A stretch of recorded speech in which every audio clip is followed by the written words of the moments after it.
Right, it's time for another gas mask review and test, and this time it's the Hungarian M76, or it may be the 76M, and it's about both ways, but I imagine it'd be M76. And this was a mask, as far as I'm aware, that was only intended for civil defence purposes and not military use.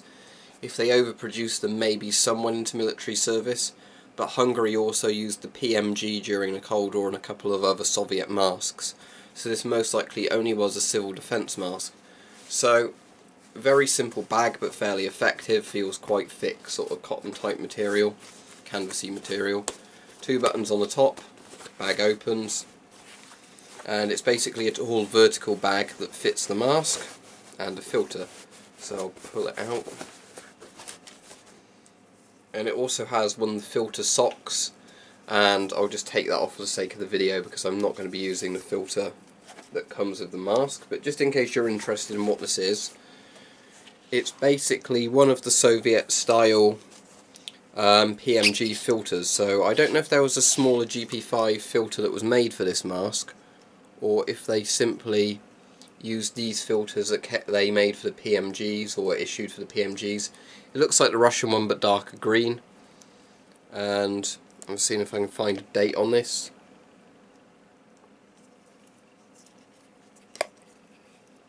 But no, it looks like the date's long since worn off the filter. But anyway, as we all know, Soviet filters, and probably by extension all Warsaw Pact filters, are known to contain asbestos. So we'll not have a health risk and risk breathing through it. I'll just simply put my modern GOST filter on it. So anyway, it should be a 14mm GOST thread on there. There's your exhale valve, there's your intake valve. Mask is very simple. It's like a fabric covered rubber basically. The inside is definitely a rubber, but you've got this fabric around the outside that makes it slightly more comfortable and gives it a cool look.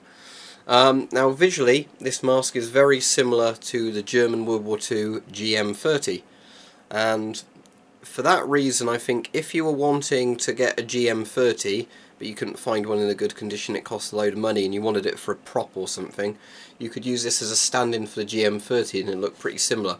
See, there's this plasticky sort of Bakelite stuff there. That would have been metal on the GM-30. The exhale valve is a bit different, but overall they're not that different. The eye rims would have been a bit different as well, not the sort of Soviet style crimp ones, but they'd have been quite similar. Anyway, so this is a size 4 one, which if they use the same numbering system as Russia means it's a big model. You have also with this got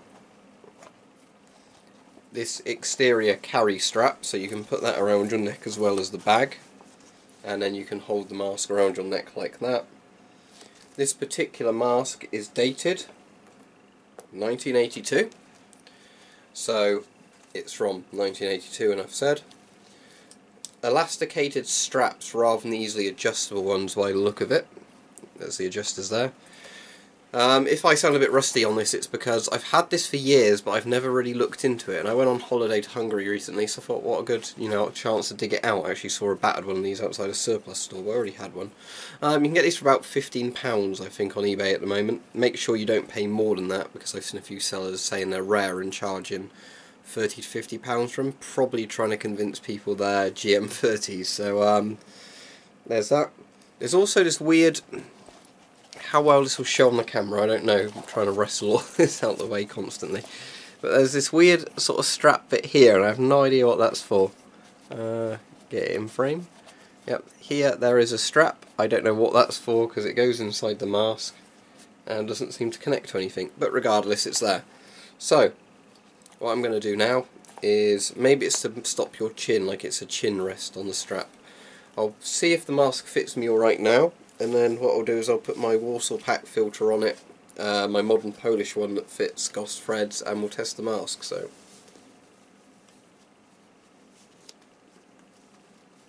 slightly dusty on the inside. I think that will probably need tightening to some extent. I imagine this clips behind the mask. Yeah, it does. So what I need to do now is get this and put it round the back somehow.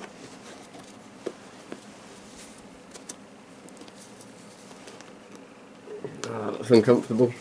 I don't know if I can put more slack on that, but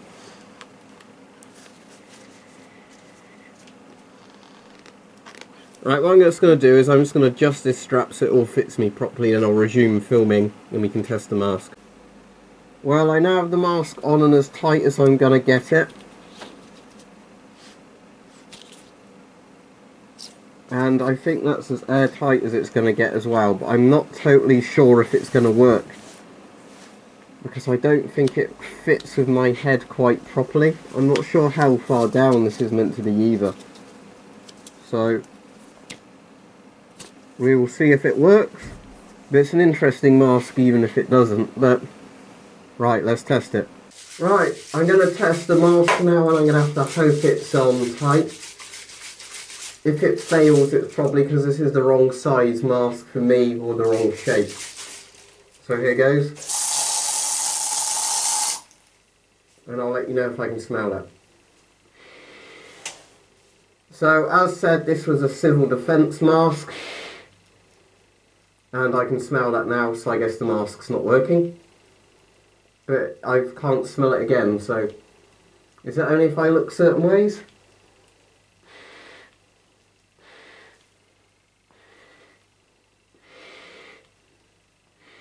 Yeah, I don't think this mask's actually gonna...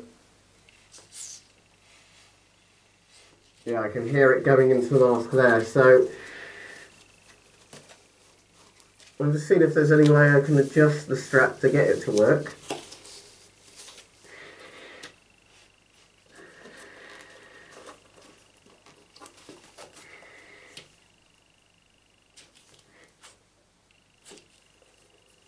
I'll have to try that and see if it works, but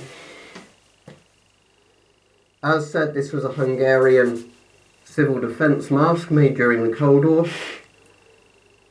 Compared to the GP5, it's actually a lot more primitive. It's a bit more ambitious than the GP5, but it has all sorts of problems. As said, it reminds me of the World War II German GM-3. But the M76 is definitely a bit antiquated when it comes to modern masks. So, because I keep getting smells come in, I mean, it might not be the right mask size for me. I think it'd be good if you want a prop GM-3, but other than that, it's a bit crap really. And I've broken the seal at my chin there as well, just then. So it could be this is totally the wrong size for me. Maybe, this keeps coming down and crushing my throat as well, it's really uncomfortable, but maybe Hungary use the opposite numbering system to Russians, so maybe a 4 is very small in Hungarian, like with the NATO masks. 4 is small, that's what Britain uses with the Avon masks. But I really don't know. If I hold it like this, it seems to make a proper seal, but I wouldn't obviously want to hold a mask like this. But, yeah, so some history on the mask. It was a civil defence mask. I think there was one called something like the M67 before it, which was used, you know, prior. No Tissot tubes or anything on this mask, so you can see it's steaming up already. Designed for civil defence. There's videos of people like walking over these in nuclear bunkers in Hungary where there are loads and loads of them. Better than nothing, but I don't think it's a very good design.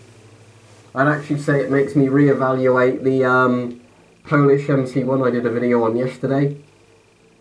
The Polish MC1 and the Czech CM-3 are probably actually a lot better than this mask, simply because they're made just all from proper rubber and they have easier to adjust straps.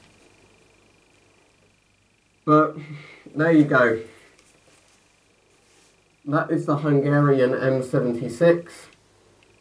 It looks a bit like a GM-30, I guess, if you want a prop GM-30. Very primitive. I'd much rather have a GP5 in all honesty, because it's very simple, you just put it on like that. I would say since I'm holding this like this it works, but if I let it fall under its own weight I can smell the gas again. So I guess you need a different strap layout for it. But there you go. This is the Hungarian M76. I wouldn't really recommend it. This may not be a fair test because it might not fit my head properly. But overall, if you want a surplus gas mask, I would not go for this one to protect you anyway.